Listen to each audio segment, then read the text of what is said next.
আজকে তো মেয়ে জামাই আসবে গো। তা বাজার থেকে কি নিয়ে আসবো? তোমায় আজকে বাজার থেকে কিচ্ছু আনতে হবে নি, শুধু কয়েকটা সবজি নিয়ে এসো। এই, না না না না, সেটাও আনতে হবে নি, বাড়িতে সব আছে। এ বাবা, আমি যদি কিছু না আনি তাহলে জামাইকে কি রান্না করে দেবে? মাছটা অন্তত নিয়ে আসি। হ্যাঁ, আরে না না, ও সব দরকার নেই। আমাদের জামাই প্রথমবার বাড়িতে আসছে, তাও আবার বড় লোক জামাই। সে নিশ্চয়ই মাছ মাংস মিষ্টি সব কিনে নিয়ে আসবে। গিন্নি, তুমি আবার শুরু করলে। জামাই এই প্রথমবার আসছে, এত লোভী হয়েও না। আর জামাই এলে যেন উল্টো পাল্টা কিছু চেয়ে বসো না, বুঝেছ? আরে তুমি চিন্তা করোনি, আমি ঠিক সামলাবো। বাজার থেকে আর কিচ্ছুটি আনতে হবে না। তুমি যাও, দোকানে গিয়ে বসো। আর আজকে একটু তাড়াতাড়ি বাড়ি চলে এসো, হ্যাঁ? হ্যাঁ, সে তো আসবই। ঠিক আছে, আমি তাহলে বেরুলাম। রান্না বান্নাটা তাহলে তুমি দেখো কেমন। হ্যাঁ হ্যাঁ, আমি দেখে নেব, তুমি যাও। নতুন জামাইরা এলে নিয়েই আসে সব কিছু, চিন্তা করতে হবে নি। ব্যবস্থা হয়ে গেল। আরে তোমার টাকাটাও তো বাঁচলো নাকি? যাও যাও, যাও এখন যাও।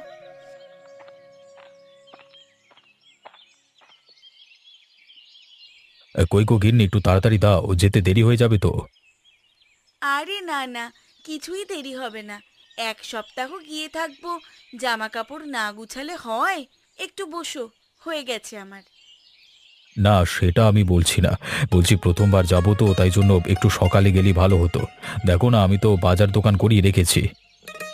তা শ্বশুর বাড়ি যাবে বলে কি কিনে আনলে শুনি? না না, বেশি কিছু না। কিনেছি 2 কেজি খাসির মাংস, একটা বড় রুই মাছ। তারপর তো শাশুড়ি মা এবং শ্বশুর মশাইয়ের জন্য ভালো জামা কাপড় কিনেছি। বাবা, তুমি শ্বশুর বাড়ি যাবে বলে এত কিছু কিনেছো? তা আমি বলেই দিচ্ছি, আমি কিন্তু বইতে পারবো না। প্রথমবার যাচ্ছি তো, তাই নিয়ে যেতেই হবে। আর কাউকে বইতে হবে না। গরুর গাড়ি করে যাব তো, একদম বাড়ির সামনে নামিয়ে দেবে। গরুর গাড়ি এসে অপেক্ষা করছে, তাড়াতাড়ি নাও। তুমি গিয়ে দাঁড়াতে বলো, অতগুলো টাকা দেব মুখ দেখে নাকি? একটু তো অপেক্ষা করতেই হবে। উনি এসে প্রায় 30 মিনিট ধরে অপেক্ষা করছেন। আর কত অপেক্ষা করবেন? টাকা দিয়েছে মানছি, তবুও তো চলো, আমার হয়ে গেছে। এই ব্যাগ দুটো তুমি নিয়ে গাড়িতে রাখো, এই দুটো আমি রাখছি।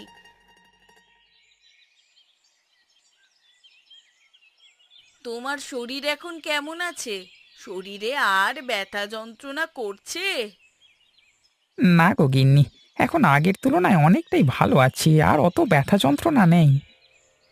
তার মানে জ্বর কমে গেছে? ওষুধপত্র খাচ্ছ তো? সব ঠিক হয়ে যাবে আবার। আজকের দিনটা একটু বিশ্রাম নাও। মা, বাবা, আমি এসে গেছি। এই রতন, তুই এখনো ঘুরে বেড়াচ্ছিস? কলেজে যাবি না? না গো বাবা, আমি এখন 1 সপ্তাহ কলেজ যাব না। আমাদের কলেজে যিনি ক্লাস নেন, রোহিত বাবু, উনি এখন 1 সপ্তাহ আসবেন না, ছুটিতে আছেন। তো কি হয়েছে?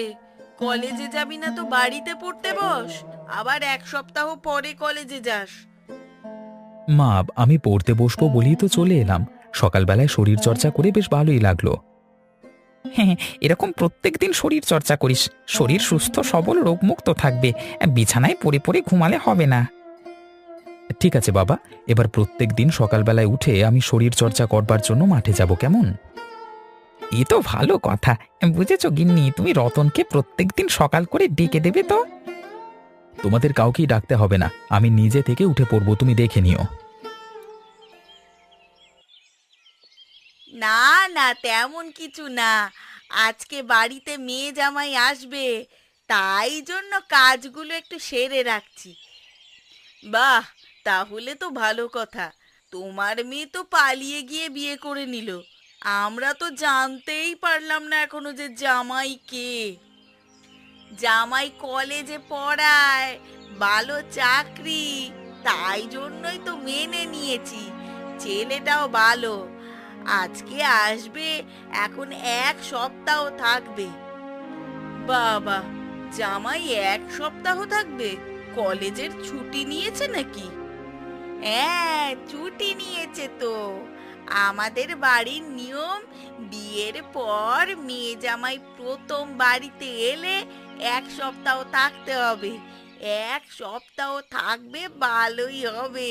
জামাই বলেছিল তোমাদের দেখাশোনা করব, মানে ভালো মন্দ খাওয়াবে। ও, তাই বুঝি। আচ্ছা বৌদি, একটু সরে যাও তো, আমিও বাসন পরিষ্কার করব। এই তো, অনেকটা জায়গা করে দিয়েছি, এখানে বসে তুমি ভালোভাবে বাসনগুলো মাজতে পারবে। আর আমার তো ওই গেছে। তা জামাইকে কি দিলে? সোনার হার নাকি আংটি?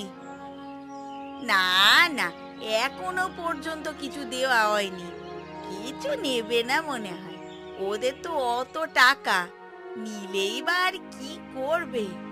আচ্ছা, তুমি করো গো, আমি আসি, পরে কথা বলবো, বাড়িতে অনেক কাজ পড়ে আছে।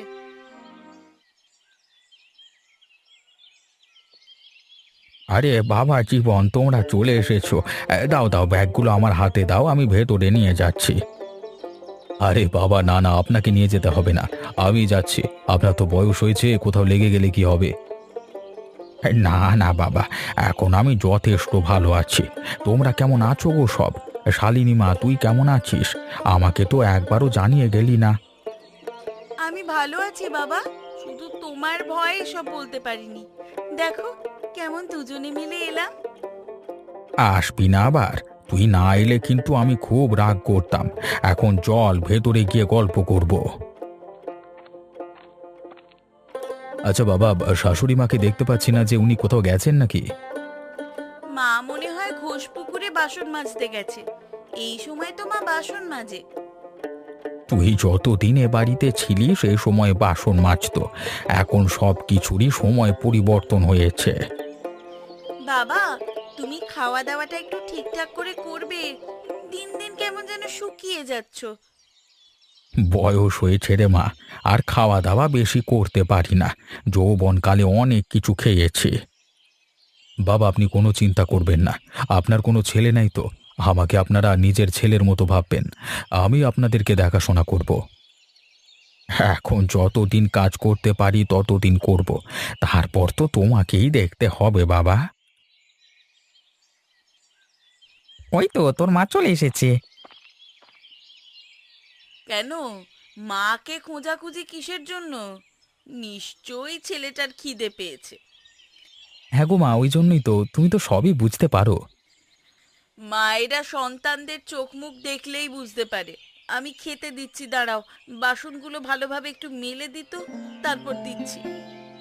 আচ্ছা তাই করো, আমাকেও একেবারে খেতে দিয়ে দিও কেমন?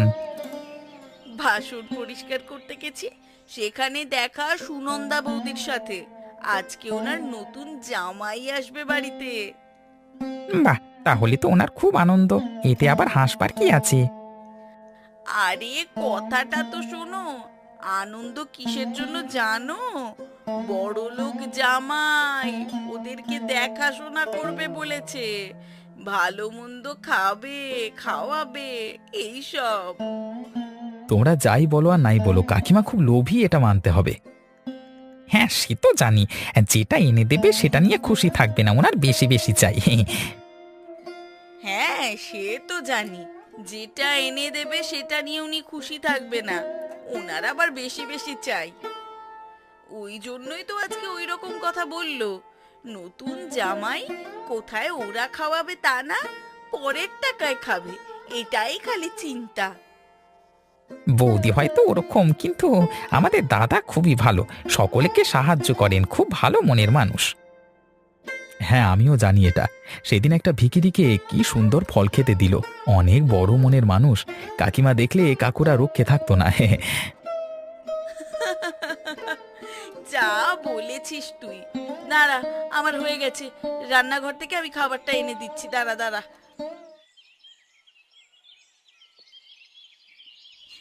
আরে শালিনী, তোরা কখন এলি রে? বাবা জীবন, তুমি কেমন আছো? আমরা একটু আগেই এলাম, এসে জিনিসপত্র নামাচ্ছিলাম, দেখলাম বাবা এলো, আমাদের একটু সাহায্য করলো। হ্যাঁ শাশুড়ি মা, আমি ভালো আছি। আর জিনিসপত্রের কথা বলতে মনে পড়লো, ওই যে বাইরের ব্যাগে মাছ মাংস সব কিছুই আছে, ওগুলোকে ওগুলোকে রান্না করে ফেলবেন। আমি রান্না করে ফেলবো, আমার কোনো অসুবিধে নেই। এই যে গিন্নি, আমি দোকানে যাচ্ছি, একটা জিনিস নেওয়ার ছিল, ওর জন্য বাড়ি এসেছিলাম। তুমি রান্না বান্না করে রাখবে, আমার বাবা জীবন ওরা চলে এসেছে। তা বাবা জীবন, তুমি কি কি এনেছো? 2 কেজি খাসির মাংস আছে, একটা বড় রুই মাছ আছে, আর সাথে আপনাদের জামা কাপড় তো আছেই। এনেছো, ভালোই করেছো। অনেক দিন খাসির মাংস রান্না করিনি, আজকে রান্না করে সকলে মিলে খাবো। আহ মা, কি হচ্ছে কি? ও এই বাড়িতে প্রথম এসেছে, এখন এসব উল্টোপাল্টা কথা বলো না, খারাপ ভাববে তো।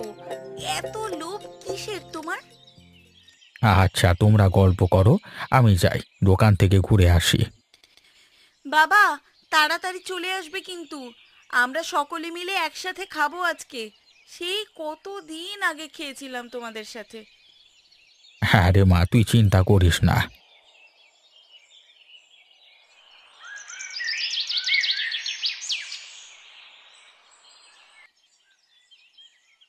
আরে স্যার, আপনি এখানে?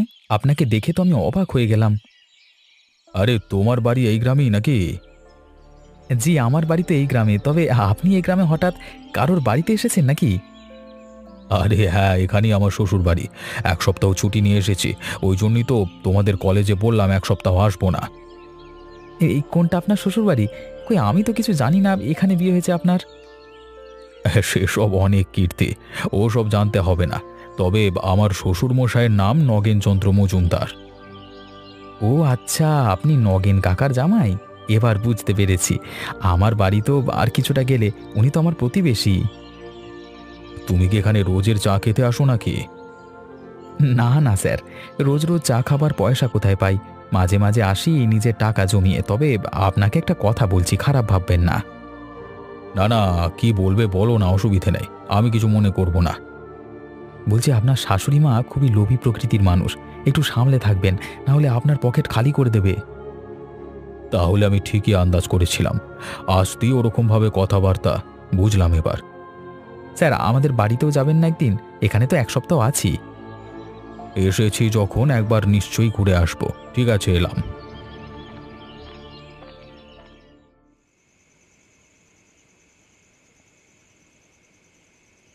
সেই সন্ধ্যাবেলায় বেরিয়েছে, এখনো বাড়ি ঢোকার কথা মনে হয় মনেই পড়েনি। আরে কটা দিন ছুটি পেয়েছে এসেছে, একটু তো ঘোরাঘুরি করবেই। তুই এরম করলে হবে? ওই দেখ, চলে এসেছে জামাই বাবা জীবন। আমাকে নিয়ে কথা হচ্ছিল নাকি? আমি আসতেই আমার নাম হচ্ছে দেখছি। তোমার এই বাড়ি আসার সময় হচ্ছে, সেই তখন সন্ধ্যাবেলায় বেরিয়েছিলে। আরে, চায়ের দোকানে চা খেতে গিয়েছিলাম, ওখানে গিয়ে দেখা হলো আমার ছাত্র রতনের সাথে। বসে বসে গল্প করতে করতে কখন যে রাত হয়ে গেছে বুঝতেই পারিনি। আরে আরে, তার জন্য কিচ্ছু হয়নি। তুমি এসো, এসো বসো, আমরা সকলে মিলে গপ্প করি। একদিন গেছি তো কি হবে, রোজ রোজ তো আর এরকম হয় না। সেই, তুমি ঠিকই বলেছ। তোমার কাছে একটা আবদার আছে, আমার আবদার রাখবে তুমি? হ্যাঁ বলুন না, আমি চেষ্টা করব। আমার শাশুড়ি মার আবদার রাখতে পারলে আমি খুবই খুশি হব। আমার অনেক দিনের স্বপ্ন, আমার জামাই আমাকে সোনার কানের গড়িয়ে দেবে। তুমি কি আমার এই স্বপ্ন পূরণ করবে? আচ্ছা, আমি আপনার আবদার আর স্বপ্ন দুটোই পূরণ করব। এই প্রথম কারোর স্বপ্ন পূরণ করবার সুযোগ পেয়েছি, নিশ্চয়ই করব। সত্যি, আমার জামাই কত ভালো, শুধু পালিয়ে বিয়ে করলো। ভালোভাবে বিয়ে করলে আরো কত রকম আয়োজন হতো। কিছু করার নেই, পরিস্থিতিটাই এরকম ছিল, এখানে কারুরই কিছু করার ছিল না।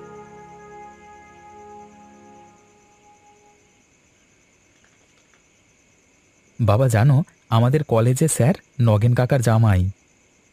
হ্যাঁ শুনেছিলাম, নগেনদার জামাই কলেজে পড়ায়, তবে তোমাদের কলেজে পড়ায় এটা জানতাম না। আজকে সন্ধেবেলায় দোকানে চা খাচ্ছিলাম, দেখা হলো, অনেকক্ষণ ধরে কথাও বললাম। স্যার খুবই ভালো, সকলকে ভালোবাসেন, স্নেহ করেন। আজকে বাসন মাজতে গিয়ে সুনন্দা বৌদির মনোভাব দেখে যে মনে হচ্ছে তোদের স্যারের পকেট একদম ফাঁকা করে দেবে। সেই হচ্ছে গিয়ে কথা, বৌদি এত লোভী, কার কাছে যে কি চাইতে হয় সেটাও জানে না, জামাইয়ের কাছে চেয়ে বসবে। না না, সেটা হচ্ছে না। স্যারের সাথে সবকিছুই কথা হলো, আমি সাবধান করে দিয়েছি, স্যার নিশ্চয়ই আর ভুল পথে পা দেবেন না। তাহলে তুই ভালো কাজই করেছিস, যদি কিছু না বলতিস তাহলে হয়েই যেত। হ্যাঁ, এমনভাবে কথা বলবে বুঝতেই পারবে না, নিজের জালে নিজে জড়িয়ে নেবে। হ্যাঁ, তাই জন্যই তো আমি আগে বলে দিলাম, শুধু শুধু বিপদে পড়তে দেবো কেন। চল এবার উঠে পড়, রাত হয়েছে, ঘুমিয়ে পড়, সকালে উঠে পড়তে বসবি, সামনে তো পরীক্ষা। হ্যাঁ বাবা, এই তো আমি আমার ঘরে যাচ্ছি, তোমরা ঘুমিয়ে পড়বে, আমি ঘরে গেলাম। হ্যাঁ, শুভরাত্রি।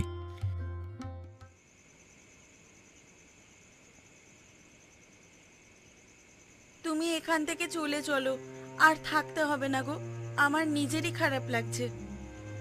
কেন গো, তোমার মা আমার কাছ থেকে সোনার কানের চেয়েছে তাই জন্য নাকি? আমার মা যে কি চায় আমি নিজেও জানি না। তুমি কলেজে পড়াও বলে এত কিছু চাইতে হবে? এত লোভ কিসের? উফ, জানি না বাবা। আজকে যখন সন্ধেবেলায় চা খেতে গিয়েছিলাম, আমার ছাত্র রতনের সাথে দেখা হলো। ও সব বলেছে আমাকে, তাই জন্যই মেপে মেপে পা ফেলতে হবে। আচ্ছা, তুমি এক কাজ করো, কাল সকালে তুমি মায়ের থেকে একটা সোনার হার আর আংটি চেয়ে বসো। আরে না না, এভাবে হঠাৎ করে যাওয়া যায় নাকি? কেমন লাগবে একটা? আরে পুরো কথাটা শোনো, তুমি মাকে বলবে আমি যদি আপনাকে কিছু দিই আমাকে সোনার হার আর আংটি দিতে হবে, এটা আমাদের বাড়ির নিয়ম, আর নিয়ম আমি মেনে চলি। তো এটা বলে কি হবে? তোমার মা দেখবে সোনার আংটি আর হার করাতে দেবে। আরে না না, ওসব কিচ্ছু হবে না। আমার মা অন্যের থেকে নিতে ভালোবাসে, দিতে নয়, তাই জন্য তোমার থেকেও নেবে না, তোমাকে দেবেও না। আশা করছি একটা শিক্ষা পাবে, এত যে লাভ করে তোমার মা। আচ্ছা ঠিক আছে, ওসব এখন ভেবে লাভ নেই, ঘুমিয়ে পড়ো, কালকে সকালে উঠে হাঁটতে বেরোবো তো আবার। হ্যাঁ, হাঁটতে না বেরোলে শরীরটা কেমন বেজার হয়ে থাকে। সকালের বিশুদ্ধ বাতাস শরীরে প্রবেশ না করলে হয় নাকি? তাহলে ঘুমিয়ে পড়ো, আমিও ঘুমোবো, খুব ঘুম ঘুম পাচ্ছে।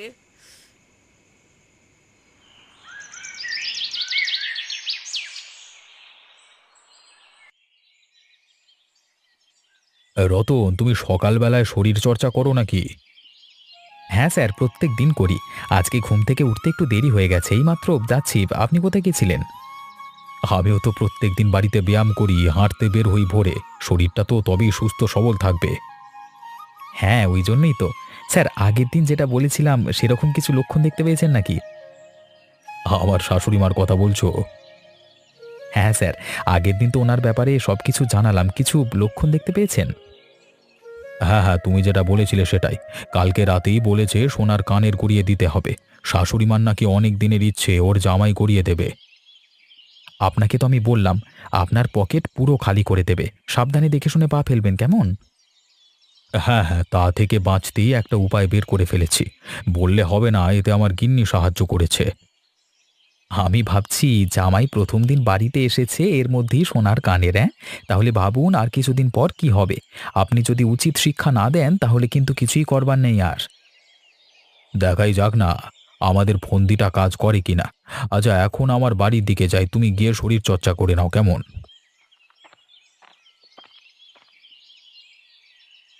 শাশুড়িমা, আপনি আগের দিন যেটা গড়িয়ে দিতে বললেন আমি দেব, কিন্তু আমাদের বাড়ির নিয়ম আছে, আমি যদি কাউকে কিছু দিই তাকেও কিন্তু সেরকম জিনিসই ফিরিয়ে দিতে হবে। মানে, আমি তো কিছু বুঝছি না, তোমার শাশুড়ি মা কি চেয়েছিলেন? কালকে রাতেও আপনি তাড়াতাড়ি ঘুমিয়ে গিয়েছিলেন, তারপর শাশুড়িমা বলেছিলেন সোনার কানের গড়িয়ে দিতে, আমি দেব, কিন্তু তার পরিবর্তে আমাকেও তো তাহলে সোনার হার বা আংটি কিছু একটা দিতে হবে, এটাই আমাদের বাড়ির নিয়ম। কি গো শুনছো, জামাই কি বলছে দেখো না, যদি সোনার একটা হার গড়িয়ে দেওয়া যায়। জামাই বাবা জীবন, সত্যি কথা বলতে আমাদের অত সামর্থ্য নেই, আর তোমাকেও দিতে হবে না, আমাদেরও কিছু লাগবে না। কিন্তু আমার যে অনেক দিনের শখ। না না, তা আবার হয় নাকি? ওটা তো আমার বাবা মার স্মৃতি। ওটা আমি দিতে পারবো নি বাবা, ওটা আমি দিতে পারবো নি। জামাই, আমায় সোনার কানের গড়িয়ে দিতে হবে নি, কিচ্ছু লাগবে নি আমার। দেখেছো তো তোমার স্বভাব, তুমি অন্যের থেকে নেবে কিন্তু কাউকে দেবে না। এই জিনিসগুলো একটু বন্ধ করো, না হলে পরবর্তীকালে আমাদের সাথেই ঝামেলা হবে। আচ্ছা, তাহলে তোমার বিয়েতে পাওয়া সোনার গহনাগুলো দিয়ে তো ভালো সোনার হার জামাইয়ের জন্য করিয়ে দিই। হ্যাঁ, ক্ষমা করবেন শাশুড়ি মা, আমাদের বাড়ির কোনো নিয়ম নেই। সব কিছু শুনে শুধুমাত্র আপনার ভাবনাটাকে পরিবর্তন করবার জন্য এসব। আ- আমি বুঝতে পেরেছি, বেশি লোভ করলে যতটুকু আছে সেটুকু হারিয়ে ফেলতে হবে। তার চেয়ে যেমন আছি তেমনই ভালো। শাশুড়ি মা, আপনি মাথা নিচু করবেন না। আপনি যে বুঝেছেন এটাই আমাদের কাছে অনেক। এখন ছোটখাটো ব্যাপার নিয়ে সব ঝামেলা শুরু হয়ে যায়, আর এত বড় ব্যাপারটা আগে ঠিক করা প্রয়োজন। আমি সবাইকে কথা দিচ্ছি, আর এরকম হবে নি। আমাদের যেমন সামর্থ্য আমরা তেমনই থাকবো। কথাতেই তো আছে, অতি লোভে তাঁতি নষ্ট। হ্যাঁ, কথাটা মাথায় রেখো সব সময়।